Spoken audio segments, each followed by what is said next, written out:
This is the Air Conservation Commission meeting, June 25th, 2020, and welcome everyone. Do we have confirmation of agenda? The agenda is good as written. Okay.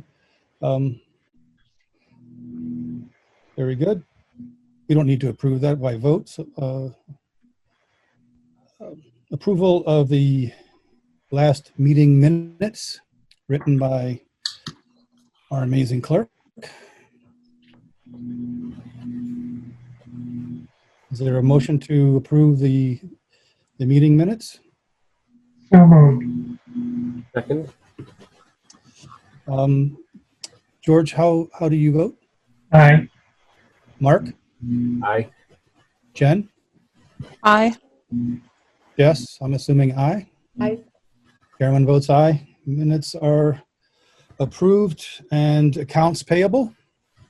We just received our MACC annual dues invoice for the upcoming fiscal year.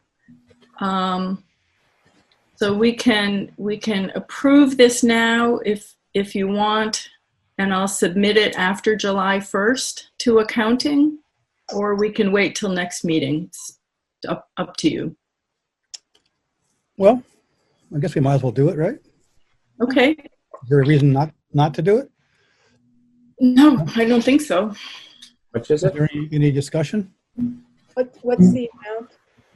Well, so the base amount is $293, and then I actually have to do a little bit of math. We need to add $120 to that, $60 for your staff, and $60 for our associate member. And then if we want the MACC handbook electronic access for everybody, that's another $15 a person.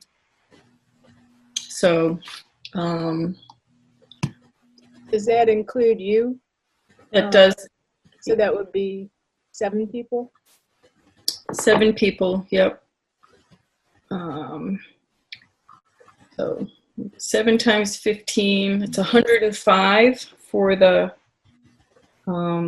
electronic access, and then 120 for Scott and myself. So 120 plus 293, 518 will be our total.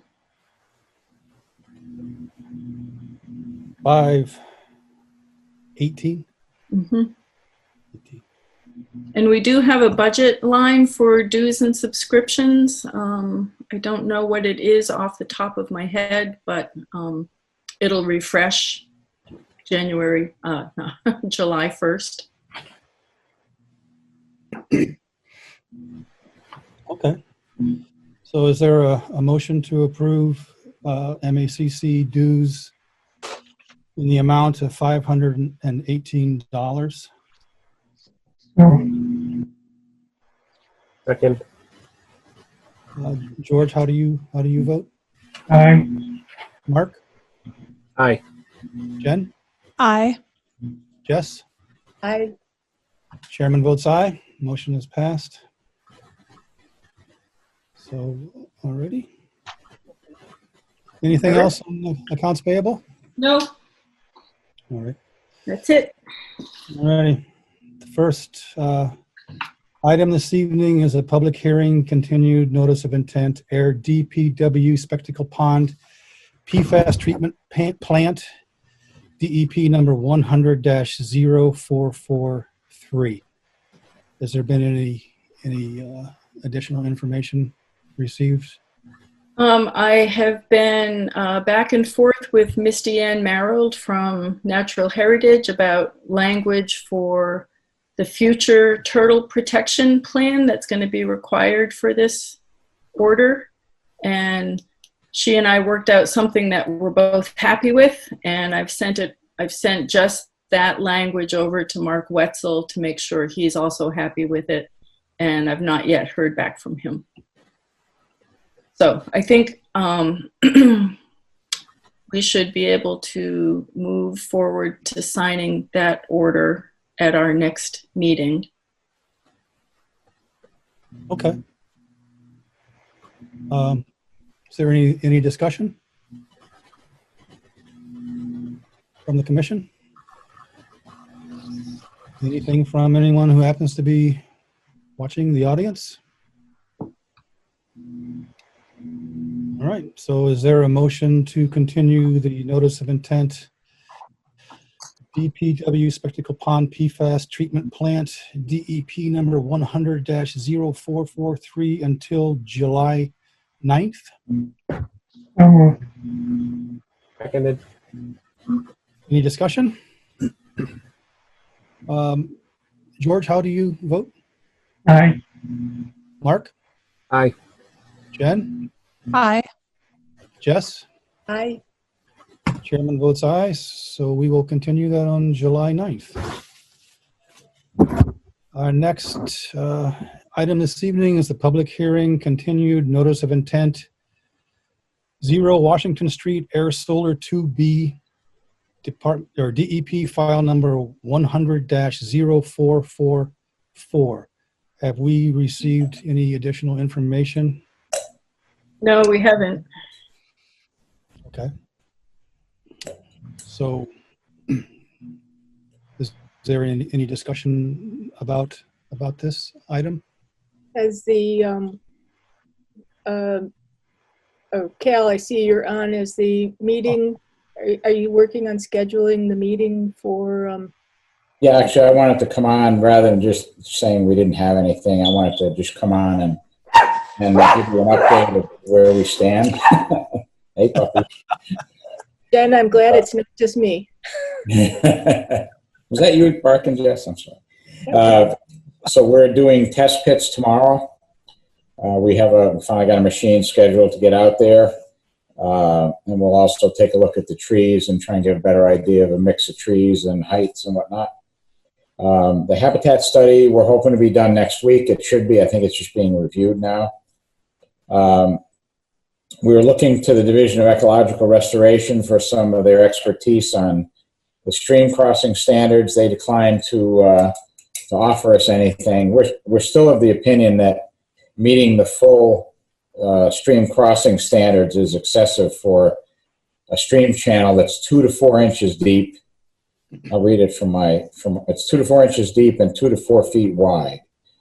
And it's from the habitat study that originally looked at that specific area, says that stream channel is narrow, shallow, does not contain important wildlife features. Simply put, the poorly defined channel carries water from a stone box culvert to the forested wetland after storms or during seasonally high water. The substrate's a mix of sand. Stream bed is a mix of sand, gravel, and organic material. The side slopes are not well defined and are 1 to 4 inches high. In Oxbow's professional opinion, the existing stream channel's bank is unlikely to provide food, shelter, migratory, or breeding areas for wildlife, nor are they likely to function as overwintering areas for mammals and reptiles. So that's the stream crossing that we're talking about. We have done some preliminary design work to look at that stream crossing. It would most likely be on the order of 3 feet. The road would raise 3 feet higher than it is in order to comply fully with stream crossing standards. And if you read the stream crossing standards, they do talk about some judgment calls being invoked when stream crossing, when things may not be ideally suited to it. We'd like some relief on the stream crossing standards, not to have to meet the full thing. Mr. Chair? Yes. Mr. Chair? I mean, Yes. for a decision like this or any relief on that, I'd prefer, since we're spending, we've got a third-party peer review, I'd rather have them present to discuss this. Actually, that's what I was going to suggest, is that we'd like some relief on that. We understand that it's probably a discussion with your review engineer or engineers.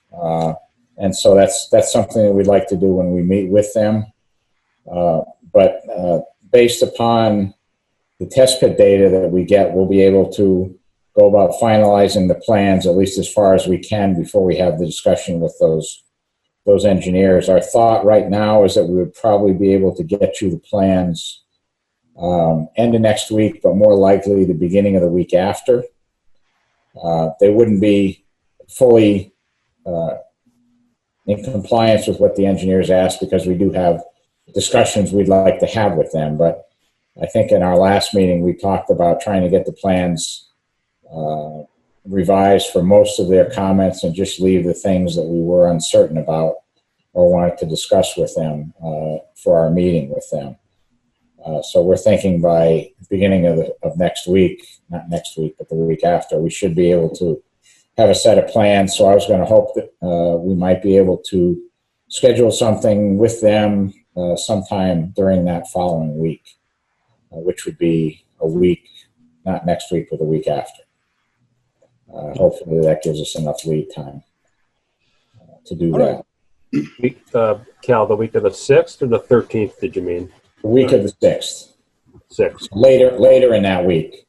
Okay. And I know you have a meeting on the 9th. I don't think it's realistic to think that we would get the plans to them in time to give them enough time to review them to be able to talk about them on the 9th. So we'd have to continue to the meeting after the 9th. Well, okay. I've been doing some reading about stream crossings, and what I've taken away from it, just to put it in very general terms, is that every stream crossing is important, and it doesn't matter how small, and it needs to be studied. So that's where we're coming from a little bit. I'm new to this project. I know Jen is new to this project, and Mark is new to this project. So as much information that you can give to us is greatly appreciated. Well, we'll try to do that. I would refer you to the Oxbow report that was done originally for the original filing, because that report, while it talked about the general site, it was really focused on that area of the stream crossing and the wetland replication. That habitat study was focused in that narrow area. So it's got some pretty good information in it. But we've looked at it enough to know that we can do it if we have to. Yep. But it's gonna add fill. It's gonna raise the road, as I said, 2 to 3 feet, maybe a little more than that. Hopefully not. In order to provide that drainage ditch, basically, an openness ratio that meets the standards. Well, we're referring to it as an intermittent stream, not a drainage. Right. Yeah, it's an intermittent stream. But as all right, so why don't we continue the public hearing until the 9th, and if we have to, then we can continue it until the meeting after that. That's fine. If that suits you all right? Yep, that's fine. Okay, is there a motion to continue the public hearing at 0 Washington Street, Air Solar 2B, DEP file number 100-444 until July 9th? So moved. John, hold on one second. Actually, can I just ask a question? So if we were to contemplate possibly having a meeting then on the 10th, Joanne, that's a half day for you, right? Friday? Mm-hmm. Okay, so it would have to be a morning meeting, correct? Well, I can be available in the afternoon or in the evening if that has to be. Okay, all right. I've got a lot of flexibility. Okay, I just want to That's tentatively. the engineering meeting you're talking about? I'm sorry, Jess? You're talking about the engineering meeting? Right, Okay. right. So, Cal, I don't know if that works for you. And John, I can't remember. Were you interested in being in there? I don't remember. I think I would be interested. I'm not sure. Yeah, I think I would be interested. I'll be around. Yeah. Okay. So potentially, Cal, Friday the 10th in the morning. Yeah, that'd be fine. Okay. Maybe just pencil it, and if we can Sure. hone in, specifically on a time or something, that might not be so bad. Okay. Thank you very much.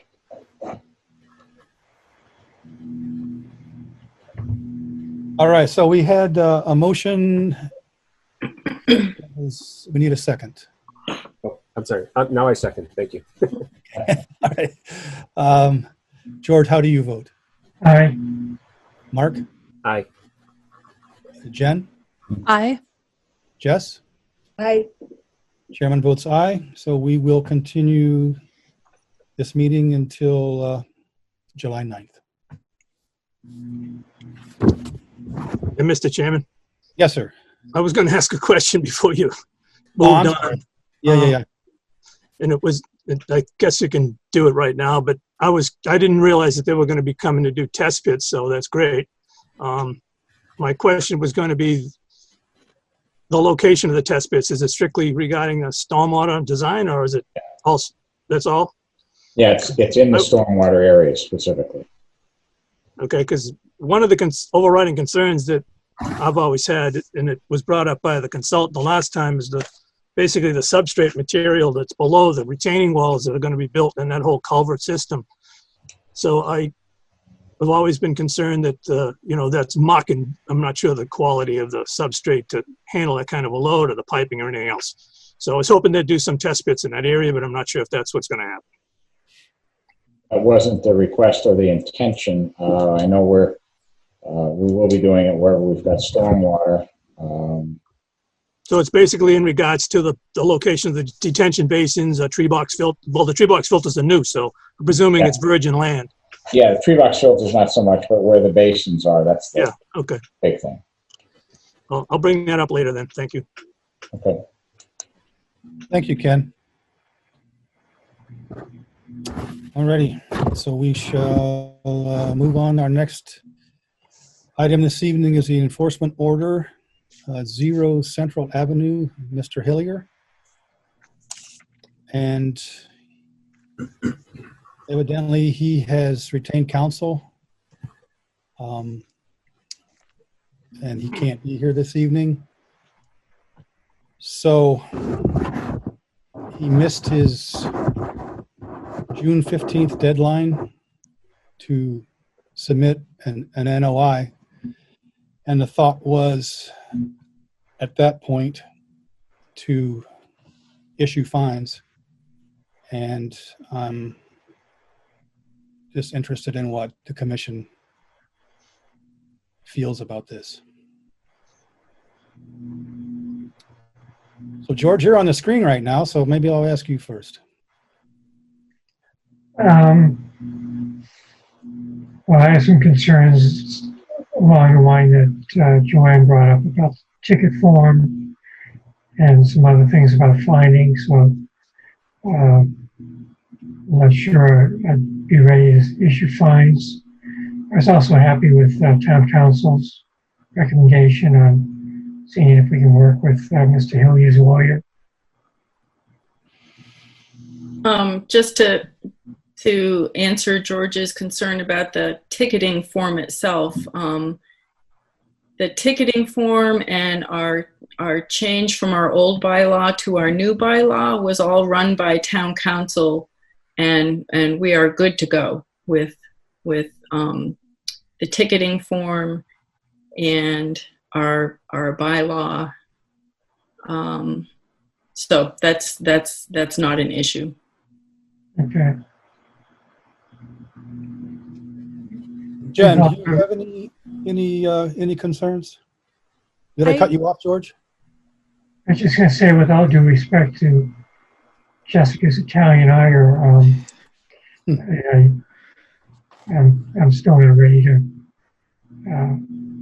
go with a hammer, although I think maybe we should confer with DEP and see if things don't work out, are they prepared to step in?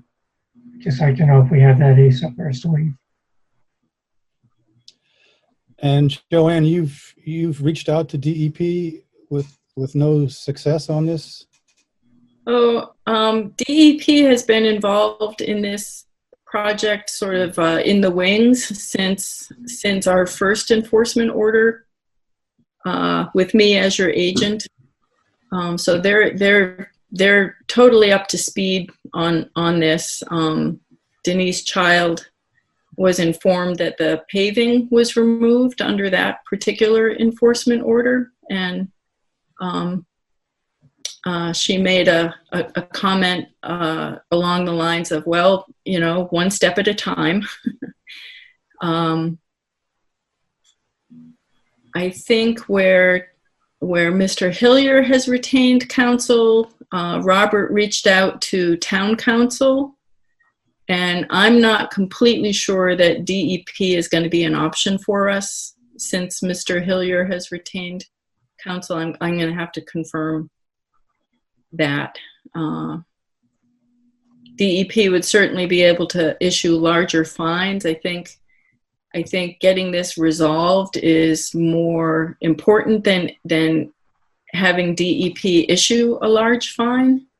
But as your agent, my thoughts on fining are that he missed his deadline. We said we might fine him if he did that, and I would recommend that we. There are a number of different ways we could proceed with fining, but my recommendation is that we proceed with fining. But finding out what everybody else thinks is more important than my recommendation. Jen, do you have some thoughts on this? Leading up to it and before we got the information from town council today, I was very much on the fine trail with Jess, and well, not to put words in Jess's mouth, but with Joanne. I do think that even before I was part of the commission, he's been given multiple chances to meet deadlines and everything. That being said, after seeing town council's letter and Mr. Hillier's attorney's letter, I do feel like there's maybe a good faith effort that they want to move forward and find a resolution.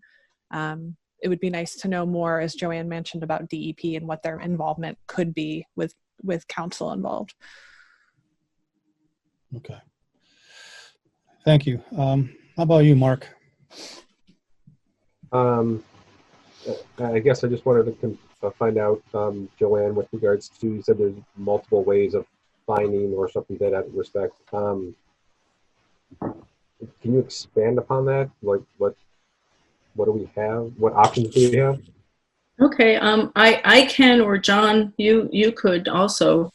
Well, one option that we have is to issue the fines on a daily basis, but not ratify them until we meet with Mr. Hillier and his counsel, David McKay, and try to get a sense from them what they're thinking. If they're going to work with us, or if they're going to fight it tooth and nail.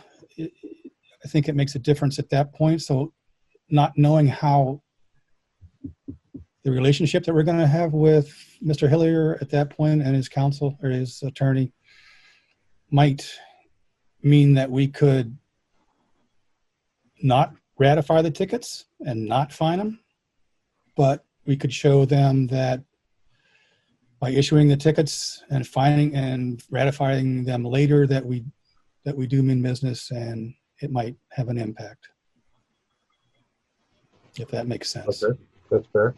And do we have the ability to issue a fine and then ratchet that fine up higher? Or once we set the amount of the fine per day basis, can we not change it? I think once you issue the ticket, then that's that. And that's that number for that particular day. I honestly don't know for sure, but is a ticket issued per day or every day? Every day. Oh, so you have to write a ticket every day? Yeah. Yep.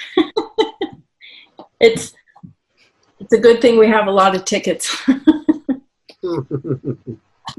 do you go back in time to issue a ticket for Tuesday the 16th? Well, so yeah, that's the other thing. We can decide that we can go back in time to the 16th. Or okay, so if we have to write a ticket every day, you can make the ticket whatever amount you want any day, every day. up to $300. Right. But we could ticket on the 16th, we could ticket $5. And then on the Wednesday, we could ticket $10. And then on the Thursday, we could ticket $15. Right? We could. Okay. I'm just trying to understand the options. Any other So thoughts? I'm somewhat partial to ticketing. Okay. Jess, what are your thoughts? My thoughts are, we've had such difficulty getting movement on this from Mr. Hilliard that I would be completely in favor of starting ticketing at the full amount of 300 and doing what you suggested, John, which is, the olive branch is you start complying, come up with a plan that addresses our concerns, and we don't have to ratify. I've heard that at MACC too, that, we can start accruing the tickets. We can, forgive them. We don't have to demand the money, but our purpose is leverage. And Right. I think if we don't start adding up a column of figures, then this is just going to keep going on as it has been for a year and a half. Yep. Do we have to ratify all the tickets if we choose to do that? If he says, if he's racked up like 30 tickets, do we have to allow them all? I guess you could ratify any ones you wanted to, right? Yeah, I think you could take them all in a batch, or they are numbered. They have numbers on them, sequential numbers. So Just thinking if he hits a mark or, like a high total that we don't want to go above that or something. Just a thought. And the Yep. ticket does say there's 21 days with which to pay and or contest it. Yep. Mm-hmm.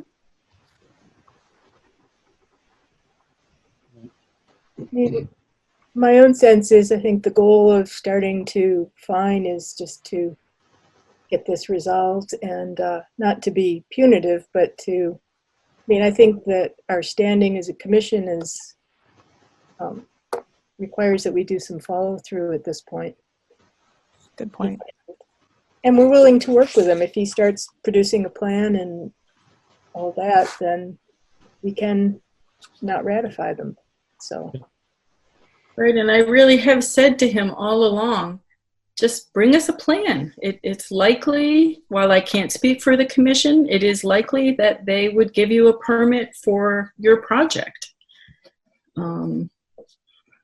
I'm just going to say, for the record, back when we first issued an enforcement order back in 2013 and discussed it into 2014, when he first did some work on this lot, we had made very clear at the time, and it's in our minutes recorded, that we had clarified that we were not saying he couldn't do work. We just needed a engineered plan so that we knew the wetland area was protected. So he's known from the start that we weren't going to block him from doing something with that lot. It's just we had to know what the protection was.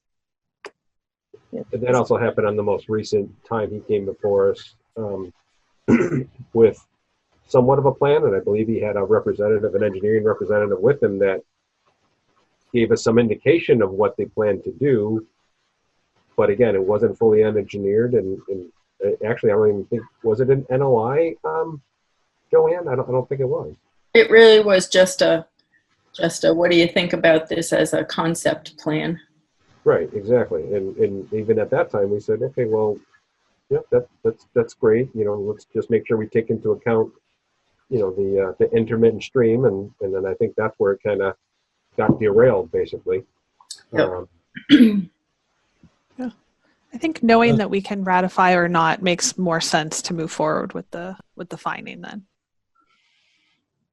Yeah, I'm a big fan of trying to work things out any way that you can. Turn the other cheek, but I think we're fresh out of cheeks, and it might be time to move forward with this. I guess I just don't understand how between the 21 days needing to pay and or contest it versus ratifying Isn't that sort of a conflict? I mean, if we issue the ticket, it needs to be paid in 21 days. If we wait 22 days before we ratify them, does the 21 days start once we ratify them? Is that the idea? I think my understanding is that the clock starts ticking on the first ticket the day that we write that first ticket. Okay, that's what I would understand. Yep. But it's only 14 days to our next meeting. Correct. So I'd have to look at a calendar. Do we get caught in a more than 14? So the second day we write a ticket, that's 15 days. I don't know if there's gonna be a pinch point there where we're writing a ticket and it's gonna be more than 21 days. I don't think so. I think, considering that they've requested a bunch of information, that's going to be used to their advantage to say, well, we could not act until you provided the information we requested. I guess we could turn it around and say, well, we've requested an NOI for how many years now? right. So, I mean, that's a little bit of a concern that I think we all have.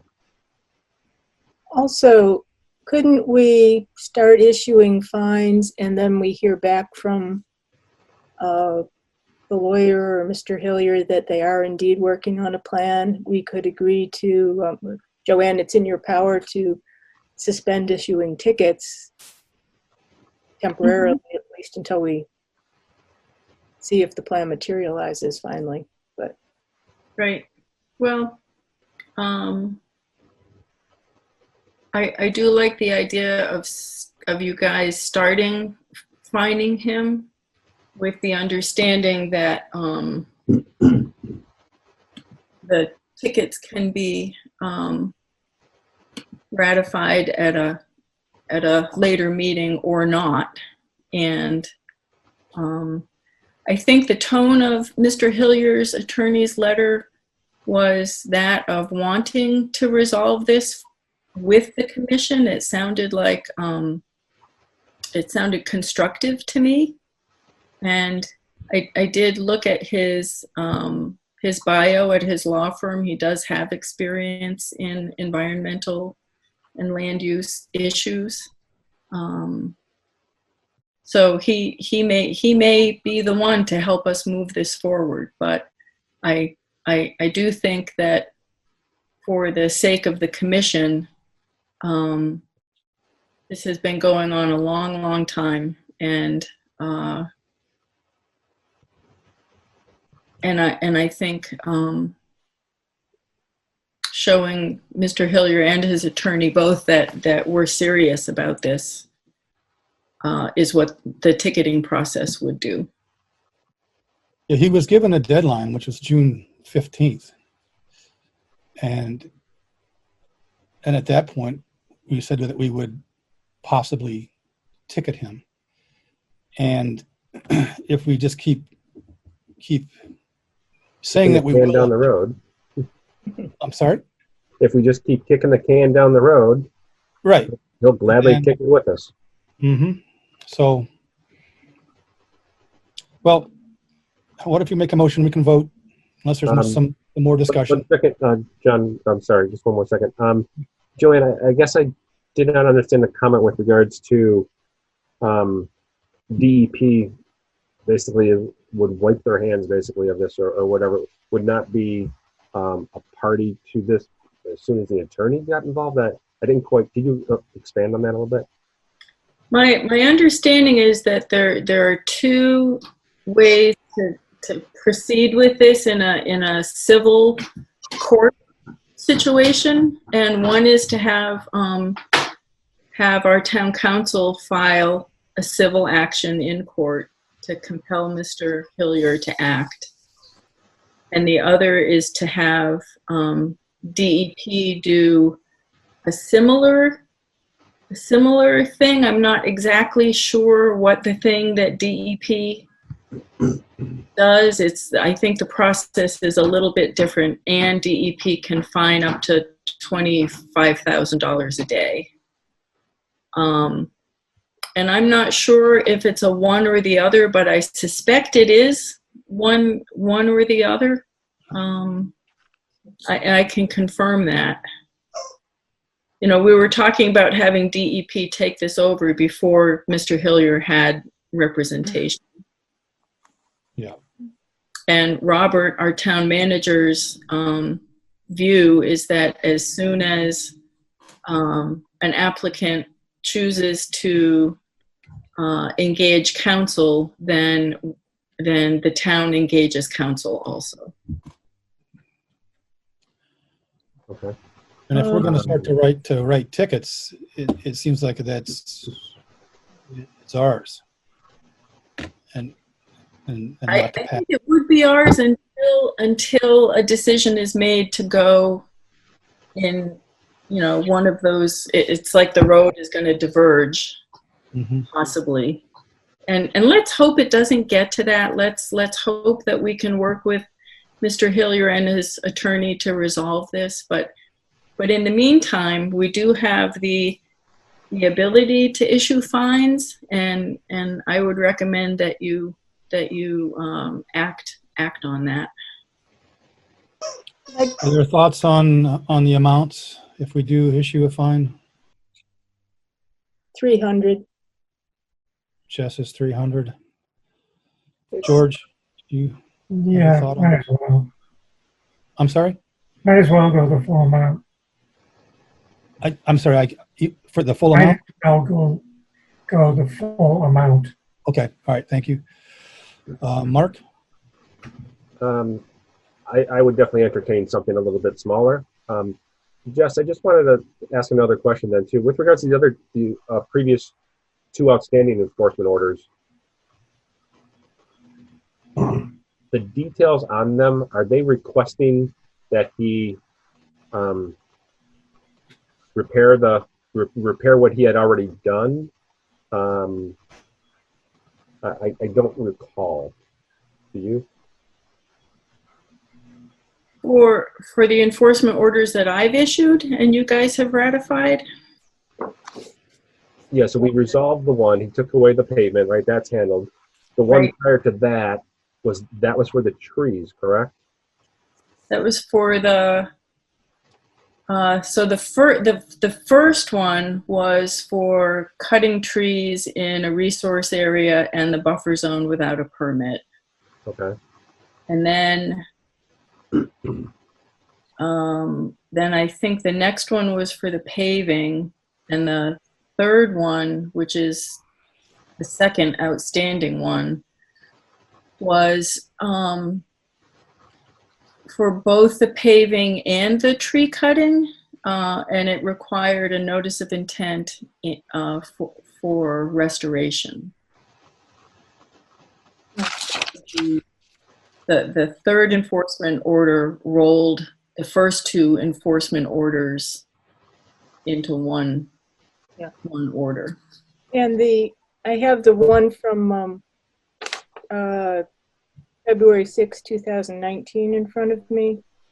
And it did talk about restoration, but also said required completing a notice of intent on or before March 15th, 2019 for any further work to be done in the buffer zone.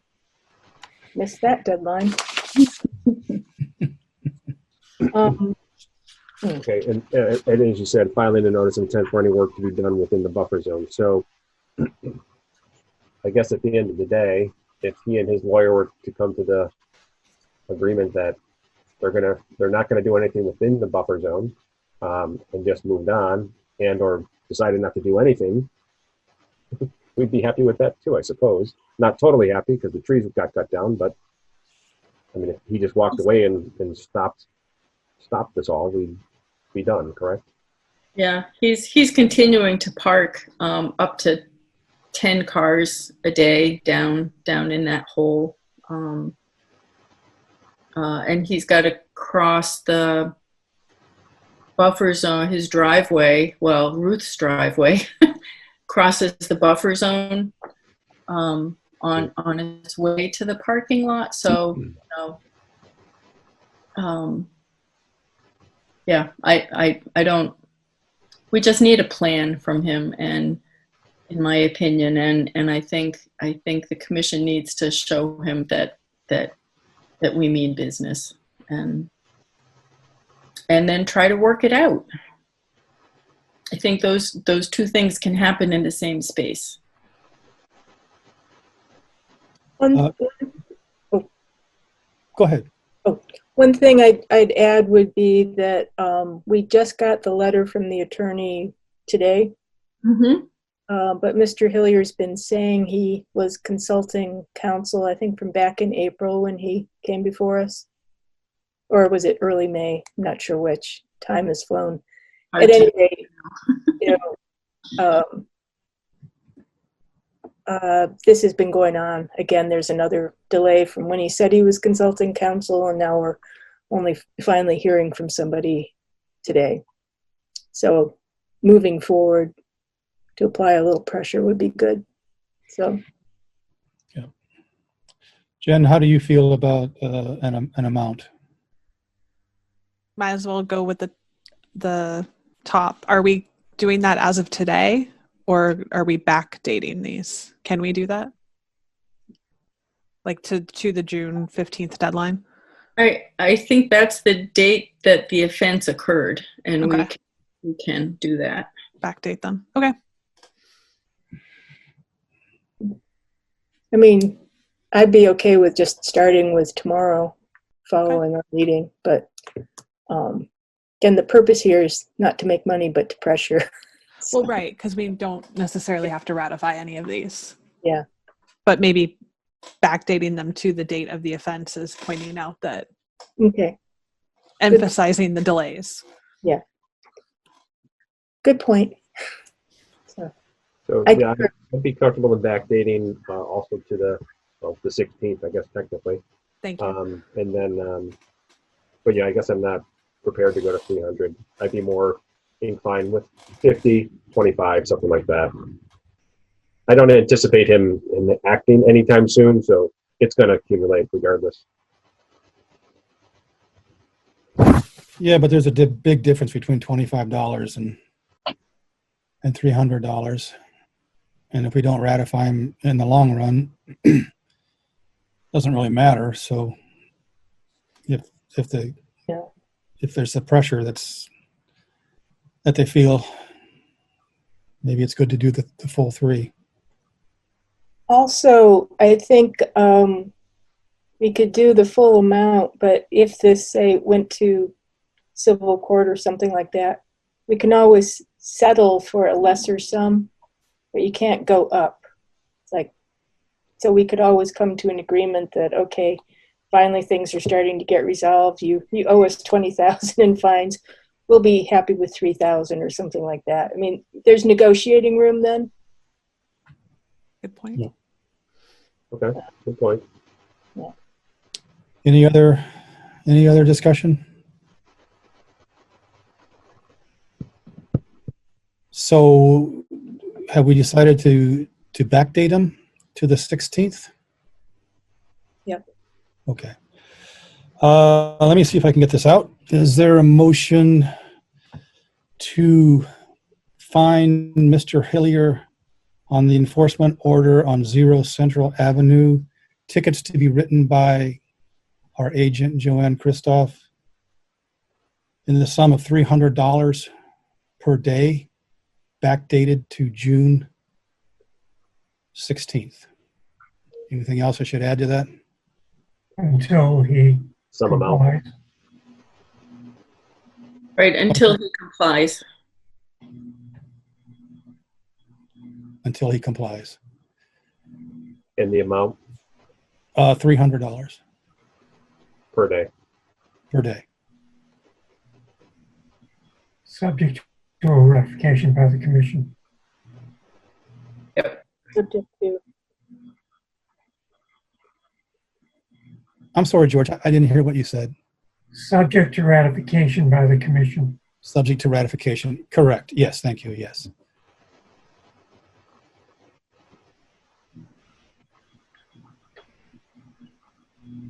So moved. Second. George, how do you vote? Aye. Mark? Aye. Jen? Aye. Jess? I, Chairman votes aye. Motion is passed. So Joanne, do you issue the tickets, and how does he receive the tickets? Well, I have to follow up on the details of that. I suspect by mail, but I've never written a ticket before, so I'll check with the town manager's office on the technicalities of this. You can just put it under the wiper blade, I think. In the parking lot. Pick a car. Pick a car. Put one on each.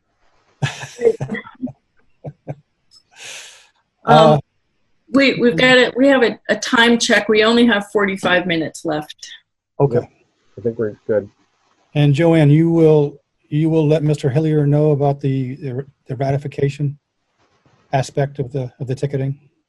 I will. I think I can even write it on the ticket itself, that here's the ticket subject to ratification by the commission. I think that would be a good way to approach it. Yeah. and maybe when we start issuing them, maybe include just one letter, a letter just that says, we'll begin accruing these by day, but the ratification process allows us, if we see substantial progress in a positive direction, that we could decide to not ratify. I think you need to spell it out for him. Yeah. And definitely copy his lawyer too. Yeah. Oh yeah. Yep. All right. Alrighty. So, okay, good. Next item this evening is the enforcement order at 156 Washington Street, DEP number 100-0394.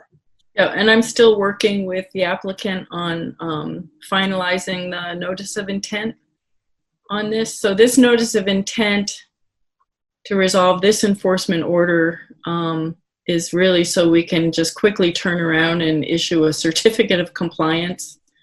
The work has already been done on an approved order, and I'm just going back and forth with Mike about some of the last details and the checks that he needs to. So hopefully that'll be all set for next time. Okay, so that's moving along. Yep. Very good. Have action item, discuss ranking of applications during pandemic state of emergency. This is the numbers. Yes, our little grid. So at the last meeting, we kind of divided these projects into projects we felt we could move on with and projects that we weren't quite ready to move on with. So I've got some updates on the projects that we felt we could move on with. The conservation analysis for 76 Groton School Road subdivision, I spoke with the engineer for that project, and he said that at this time the developer has changed priorities for his work, and this project is no longer a priority. And so not to pursue the conservation analysis at this time. Are they withdrawing or just putting that on hold for now? I'm not sure he has submitted to the planning board. Okay. That's okay. Yeah. But as far as we're concerned, our job is, we don't have a job. Yeah. Okay. So bottom of the list. Yep. That one's on the back burner. The ANRAD for Stratton Hill, it looks like, looking forward to our next meeting. If we can keep things nice and tight, we might be able to open the public hearing for this. I do want to just double check with the engineer on this one that they are still interested in pursuing the project. Okay. Lots. There's a possibility that they're not. Well, you know, we just saw 76 Groton School Road decide not to pursue that project. So between the time they filed the ANRAD and now, the world has turned on its head. Yep. You know, financially, I'm not sure what the developer's position is about taking this forward. They've had some tough luck with that particular project. Yeah, I know. So I'll check with the engineer, and if you all think it's okay to tentatively say we'll open the public hearing next time, I can reserve a slot on the agenda for it. Yeah, and you'd need to advertise it. Yeah. Yeah. Okay. Lot 6, Shaker Road. I looked at those plans more closely. There's a foundation drain for the other duplex units that have already been built on the other lots that daylights onto lot 6, and there's no drainage easement shown. So I want to check with the engineer to see if that was just an oversight. There does appear to be a utility easement across the other lots, but there's not a utility easement to take the foundation drains from these other lots onto lot 6. And we have heard from an abutter who has some concerns with this project. I've also heard from the developer that he's very anxious to get this public hearing opened. So, is this the last lot? Mm-hmm. It is the last lot. Yep. And I really thought I had issued an enforcement order on this, but it was just a violation notice to the previous owner, and they of course stopped work and put up erosion controls. So there's no enforcement order to clear out. It's just a question of having the collective bandwidth to open a public hearing that's going to have some public opinions expressed. Bishop Road, they're not ready yet. They need to contact a surveyor in order to provide us with an actual plan. Right now there's just a sketch, and I think you guys need an actual engineered plan of the fill that has been placed there, and then any other treatment that they're planning to do on top of that fill. It's not really called out in the notice of intent, so that one's not ready. Nashua Street RDA, I think we can go ahead and hear that one next time. And I've also been working with a resident on 3 Trevor Trail about a poured concrete patio in the buffer zone behind his house. And I really thought he was going to have that all set to submit today, but he's quite anxious to get that work started, so we could probably open that one too. So if we open the ANRAD, and Shaker Road and 2 RDAs, that's not going to leave us much time to talk about Air Solar 2. Yeah, but I don't think we're talking so much about Air Solar 2 if they just supplied their information back to the peer reviewer, right? It's going to take a few days. Then we have the meeting the following day anyway. I'm not sure if that is going to be. I don't think we'd have much to talk about on the 8th. Is it 9th?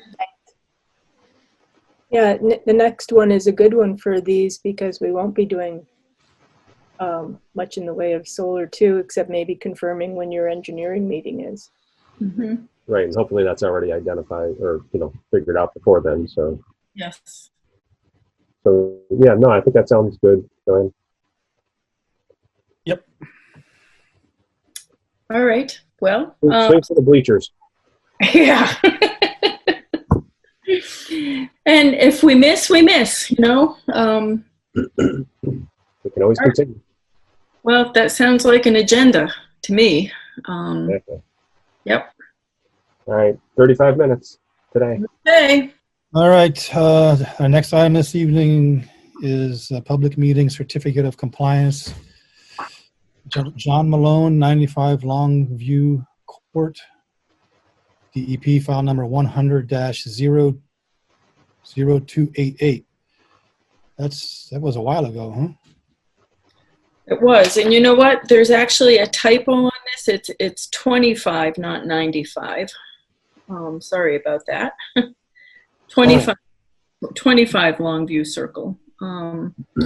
So I have this all prepared. I've driven by. It's a unit at the Willows that's halfway down the hill on the inside of the circle. It has no wetlands in sight. And I've added your electronic signatures and the language about the certificate of vote being recorded at a book and page. And this is all ready to go. Okay, any discussion? Yeah, just John, that project was approved many, many years ago. And it was approved for the whole project instead of by individual buildings. So we've been doing partial certificates of compliance as they come up. For the same number, DEP number? Yeah, so we'll probably have more to come eventually. Okay. Well, you know, the project is really finished now, and Desheng put the replication areas in.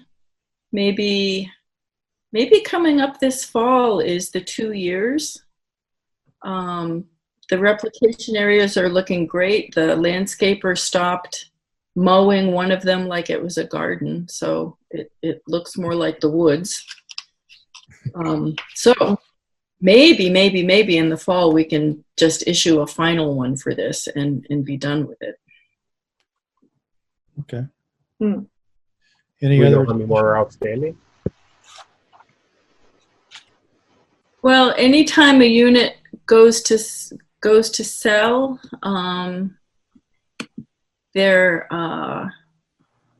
excuse me, I'm just looking at the chat here. Can I ask who it is who's just joined us?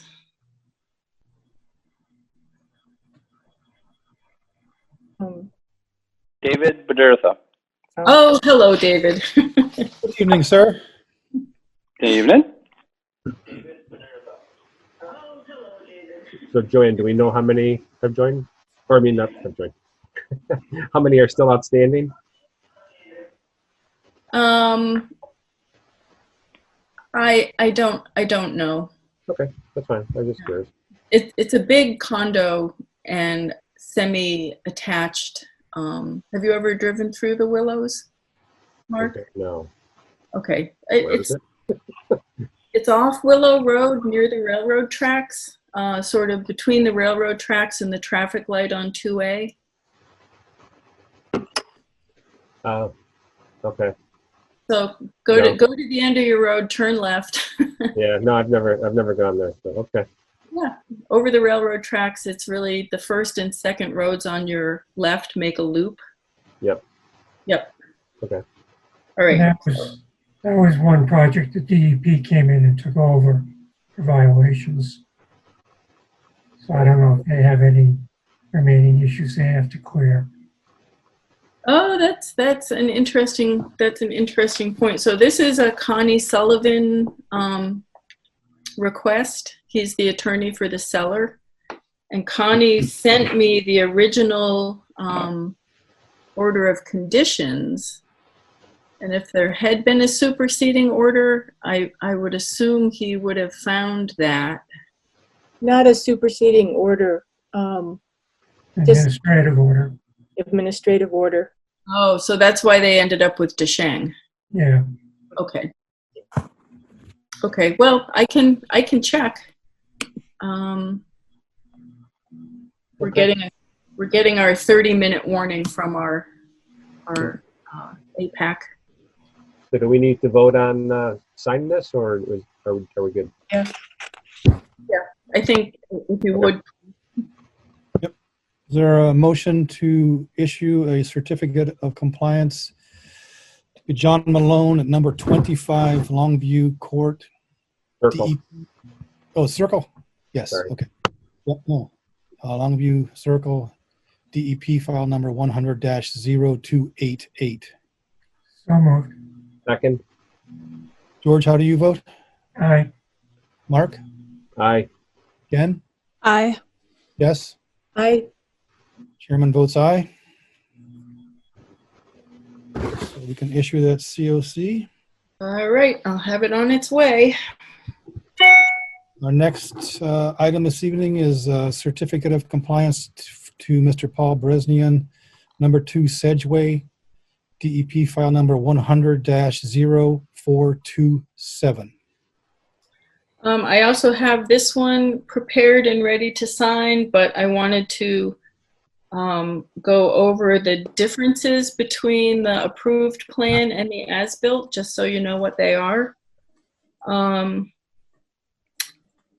The configuration of the driveway is different than the approved plan to the tune of about 430 square feet more paving than we had approved.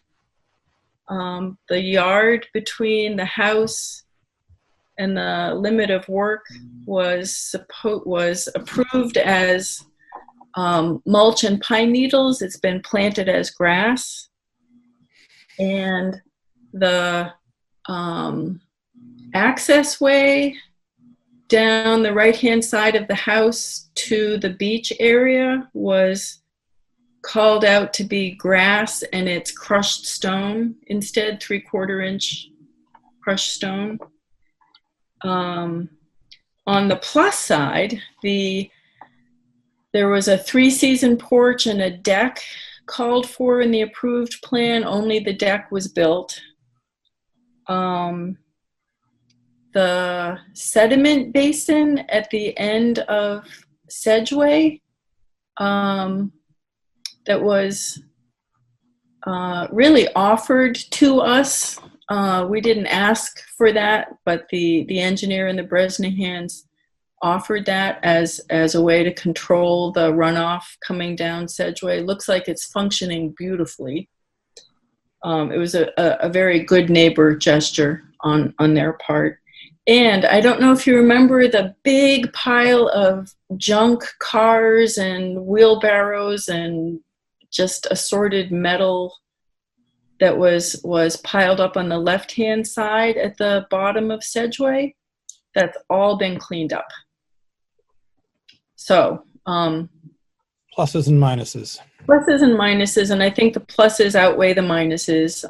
The site is stable. It looks very good. And I've got the COC ready for you to approve. Any discussion? Motion to issue a certificate of compliance to Paul Bresnian, number 2 Sedgeway, DEP file number 100-0427. So moved. Second. George, how do you vote? Aye. Mark? Aye. Jen? I'm sorry, Jen? Sorry, the dog was barking. Aye. Okay. Jess? I, Chairman votes aye. So we shall issue a COC for them. That's a nice thing to do. Moving on, our next action item is discussing the sheds on Pine Meadow Conservation Land. Jen, are you familiar with this issue? A little bit. I was reading what Joanne sent earlier, and I think we had touched on it at a meeting back when we were still in person, just a general discussion. So you know that the sheds were inherited and they're basically isolated. They don't comply with ADA and all kinds of stuff. And right. the town of leaders were asked to weigh in, and it was the police department and fire department. Who else? Treasurer, tax collector, town clerk, Department of Public Works, Economic and Community Development Office, town planner, and building inspector were all asked to weigh in, and they pretty much all agreed that they should come down. One individual said that they were not the one is just junk, but one is a nicely built shed, and he would prefer to see it repurposed or moved, which is basically impossible. And then he's okay with them coming down. So is there any discussion from the commission? How do we proceed from here? I think we just have a vote on what our decision is, and then I think it gets passed on to Robert and the DPW. Okay. Any other commissioners have a view on this? No. David, do you have something you'd like to say? Yeah, I mean, I guess I'd like to understand from the commission, since I believe the building inspector and such, I maybe will request the reports from the departments, but originally I know the building inspector said that there was no structural issues with the large shed, with the Adirondack shelter. I mean, that should come down. I guess I'd just like to hear a little bit of, if there's no structural issues with it, why the commission is in a rush to have it disassembled and removed, since it offers no danger to the public. And if the commission ever did want to build a structure, it would cost a lot more than what this is going to be. Well, I think it's a liability issue primarily. We can put locks on that one building, but they seem to be getting snapped off, and it's a concern that it will be used and abused, and someone could be seriously hurt. We can't use them as a school. We can't use it as a learning facility. It's not close to the wetlands, so we can't use it to learn about wetlands. It's not accessible, and I agree. It is an amazingly built structure. Okay. Well, I mean, I have talked to a couple other people in different commissions, and it does not have to meet, for purposes such as an instructional type thing. It does not have to meet all the ADA compliance. There are, rules, or there is stuff that you can put in around that. And I understand what you're saying. The only reason that the building has ever been used was because the commission did not maintain the lock on it. The adjacent property owner cut it off, put his own lock on it, and started using it as a private shed. That's the only reason that anybody who's been inside the building. Otherwise, it's been totally unused. And actually, until I brought this issue up, talking about it at the beginning of the year, the majority of the commission, except for possibly George and Jess, were totally unaware. And that's because it doesn't offer any kind of a real problem to the town or to people that are on the trail. And I said it wasn't even an issue until I brought it up, and then the inspector said, "Hey, there's nothing wrong with the building structurally." But the town, does not, and historically does not, really get behind building structures for the Conservation Commission or for open space. And it just seems like, if it was about to fall down or offering a danger, I mean, we're talking about something that has been there for what? Part of the commission's, the conservation property has been there over 15 years, and there's never been an issue. Thankfully. It's now secured, but again, the commission did not secure it with a lock even once they found out that it was unsecured. A private resident or a private, a person had to go and secure it so that there wasn't an issue with people getting into it now that the doors have been unlocked. Okay. Well, we appreciate your input. No one in the town, I think, besides you, wants to keep it. So, do we vote? Okay. Well, I mean, like I said, I never really heard an active discussion except for myself on that one meeting, but so noted. I mean, I just don't understand the rush to do it since it's been ours for 15 years and it's never been an issue. But okay. Not sure how quickly it's going to come down, but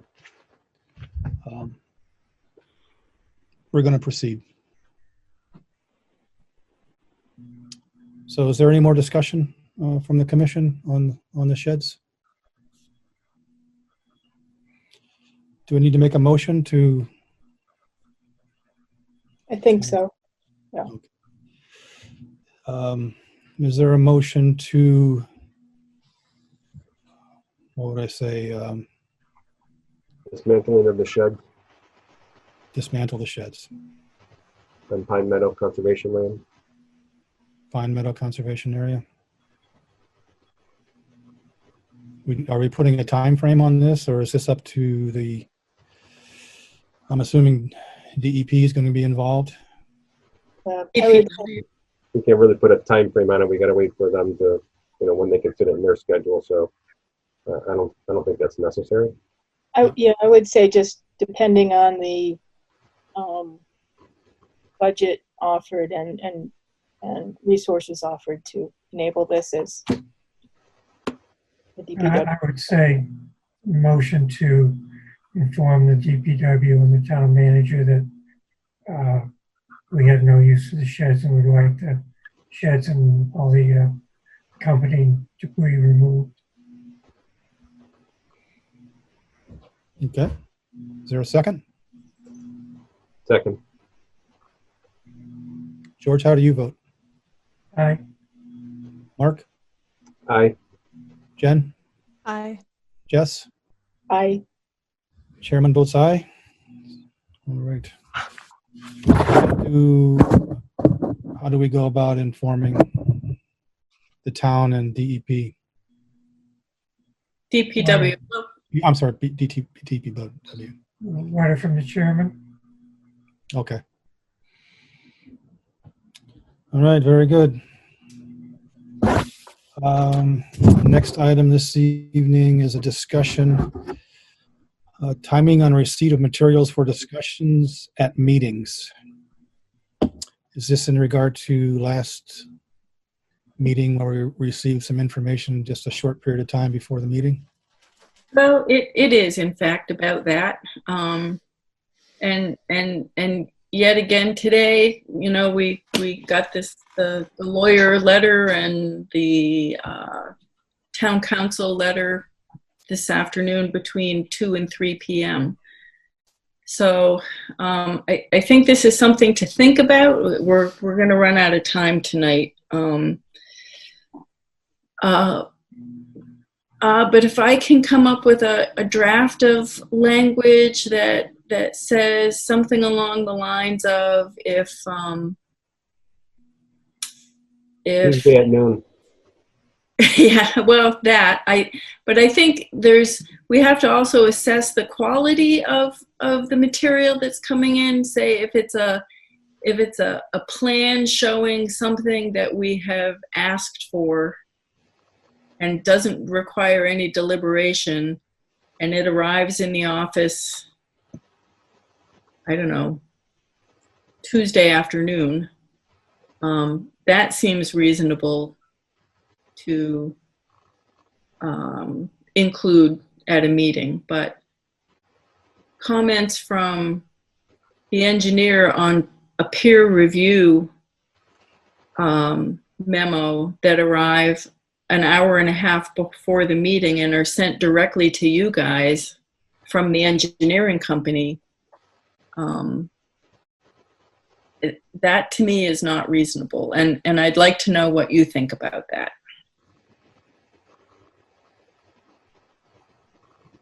Yeah, again, I think anything that has the potential to be discussed at the Thursday meeting needs to be to you and then distributed to us by Tuesday at noon. That at least gives us, 2 nights to look at it, possibly. Yep. I don't check this email daily. So when I do check it, there's 14, 15 emails and then I'm trying to, I know. filter through from you. So it takes a while. I think that's a reasonable deadline. I agree. Yeah, I think that's pretty reasonable. Okay. So things that need to be deliberated upon Tuesday at noon, something that we've asked for that doesn't require any deliberation, could come in really, honestly, as late as When you got to submit the agenda, Tuesday at noon. there you go. Well, Tuesday, really, it needs to be 48 hours before the start of our meeting. So, and we work late Tuesday on, at 7. yeah, so it could be Tuesday at 7. That would give me hives. Right. So I try to get it in Tuesday at noon. Yeah, I'm looking at the agenda now, and it was approved at 2:01 p.m. on the 23rd, right? So, again, I think for you to be able to inform that and modify the agenda so that it gets approved, I still think we stick with Tuesday at noon. But perhaps if it's something that doesn't impact the agenda, it's just an additional sheet of paper, we can accept that a little bit closer. Yeah, I would say we would leave it at our discretion. Yeah. Yeah, I mean, if it's something, piece of information we're really looking for, and they finally get back to us on Thursday morning, and we already have that on the agenda, that general thing, yeah. But certainly an applicant shouldn't be thrusting material at us an hour and a half before our meeting and assume it should be distributed.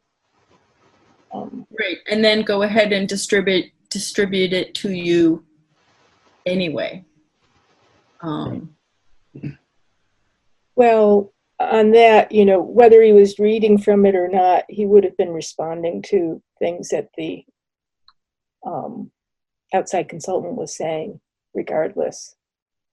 No, I think what I'm saying is that he sent it to your town emails. Right. Yeah. Directly. I think we can Got it. Yeah. we can tell the difference and act accordingly. Okay, and this is really an office policy that I'm asking us to create here. We can wrap it into our regulations. We can, yes. We can have regulations in the next agenda meeting. Yes. Nice segue. But also, I mean, what happens when we inevitably also get engineers come in and hand out new plans at the meeting with changes? Are we going to say no to that? Well, I guess that's where the discretion comes in. If they are changes that we've asked for, assuming we ever have an actual in-person meeting where an engineer can hand us a plan again.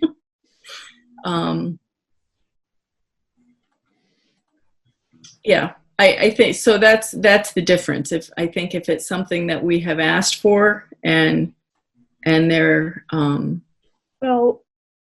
Well, we would always, I guess I like what Jen was saying, right, is that, if it's something that was on the agenda, we were expecting it, that's fine. If we plan to talk about it, that's fine. But if you think about a development, they come in and say, oh, well, we ended up, doing this, we can discuss it at the meeting, but we can always, again, continue and say, well, we need to digest this, correct? Yeah. Yep. Yeah. I mean, obviously, if an engineer has done a revision to a plan, say they met with the planning board 2 days earlier and they've made new changes, we don't really want to be discussing a plan that's now obsolete and ignore the revision they've made. So Right. play it by ear in some ways. Okay. Yeah, again, assuming that it was already on the agenda. I guess the Tuesday at noon thing is definitely, anything that's new and wants to get on the agenda is that's a definite. Right. Yeah, and it's unlikely I would put anything on an agenda that arrived in the office Tuesday at noon anyway. I Okay. draft the agenda on Mondays. The All only right. be an emergency order. Yeah. Just Yep. as a time check, we got 10 minutes. Yep. Any more discussion on this one? Next discussion is proceeding with the bylaw regulations. So, I was thinking, we have had all those inquiries from some people on the ponds asking what they can and can't do for maintaining their shoreline. Mhm. And we had said last time we could put those under minor activities. So there might be some, as we start to eventually move on with the regulations, maybe one that we would start to work on a little earlier would be that thing with minor activities. That would apply to a lot of homeowners? What are things that are okay to proceed with, or what are the degrees of which it's okay to proceed with something? Not just maintaining your shoreline, but backyard projects and stuff. I don't know. Well, I think from the point of view of the person who answers the phone, it would be really nice to have this be our first regulation. And I would be happy to work with whoever wants to work on this outside of a meeting, because we're just not going to have time to work on this in a meeting. No. No.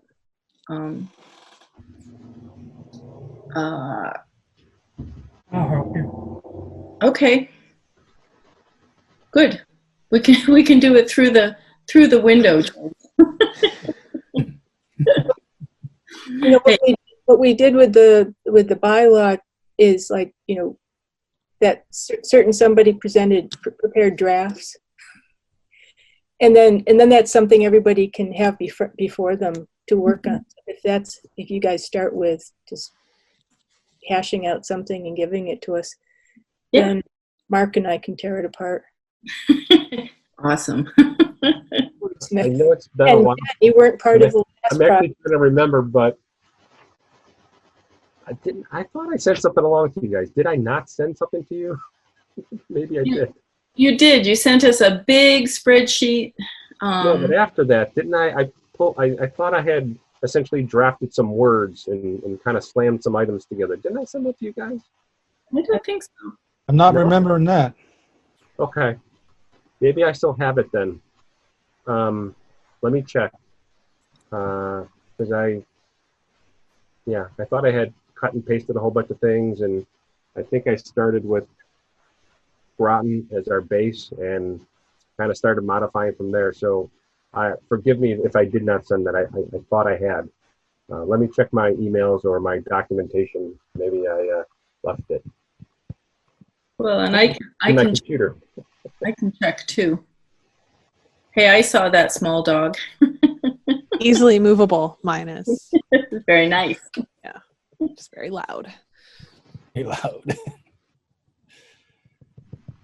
Okay, any other discussion on this, on the bylaw regulations at present? So can we move on to conservation office and member updates? Yep, I will make a quick pass through my updates. Today we received the signed contract from Solitude Lake Management for our 2020 season. They're going to do their pre-treatment survey on the 6th of July, and the first treatment will be on the 13th of July.